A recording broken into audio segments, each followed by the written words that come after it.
Oh, that's nice.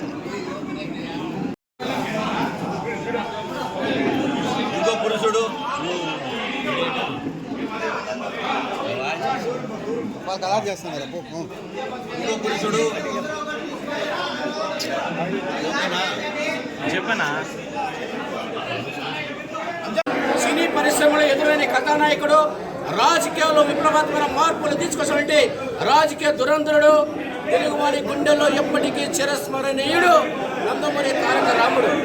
ఇటువంటి నందమూరి తారక రాముని స్ఫూర్తితో హిందూపూర్లో ఈరోజు నందమూరి బాలకృష్ణ గారి ఆధ్వర్యము, మా ప్రియతమ నేత నందమూరి బాలకృష్ణ గారి ఆధ్వర్యంలో వారి ఆదేశాల మేరకు మా అందరి ఆరాధ్య దైవం శ్రీ నందమూరి తారక రామారావు 101వ జయంతి కార్యక్రమాన్ని ఈరోజు ఘనంగా జరుపుకుంటున్నాం.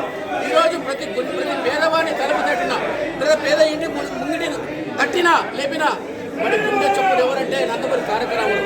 తెలుగువాని వాడిలోని వేడిని ప్రపంచానికి చాటి చెప్పి మద్రాసులనే వారి తెలుగువారిగా గుర్తింపు తెచ్చినటువంటి వాడు నందమూరి తారక రామారావు గారు.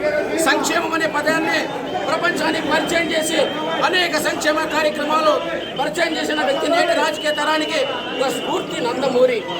అటువంటి నందమూరి తారక రామారావు ఆర్థికంలో తెలుగుదేశం పార్టీని స్థాపించి అనతి కాలంలోనే ఒక రాజకీయ పార్టీ అంటే ఏసీ గదుల్లో కూర్చొని పరిపాలన చేయదు కాదు, రచ్చబండలో రాజకీయం నేర్పిన రాజకీయ రారాజు నందమూరి తారక రామారావు గారు. ఆయన ప్రవేశపెట్టిన పథకాలు ఇప్పటికీ ఆదర్శమే, ఎప్పటికీ ఆదర్శమే.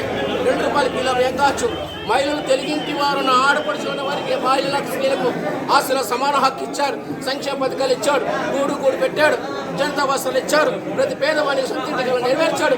అనేక సంక్షేమ కార్యక్రమాలు ఇవాళ ప్రవేశపెడితే ఈరోజు ఈ రాష్ట్రంలోనే కాదు ఈ దేశంలో కూడా నందమూరి తారక రామారావు పాలన ఒక ఆదర్శం. అందుకే నందమూరి స్ఫూర్తి నందమూరి తారక రామారావు పరిపాలన ఈ నేటి తరానికి స్ఫూర్తి. అదే పద్ధతిని కొనసాగిస్తూ ఈ విజయపేరి మోగిష్ ఎన్నికలో నందమూరికి ఘన నివాళులు అర్పిస్తామని మీ సందరూ తెలుసు. జోహార్ ఎన్టీఆర్.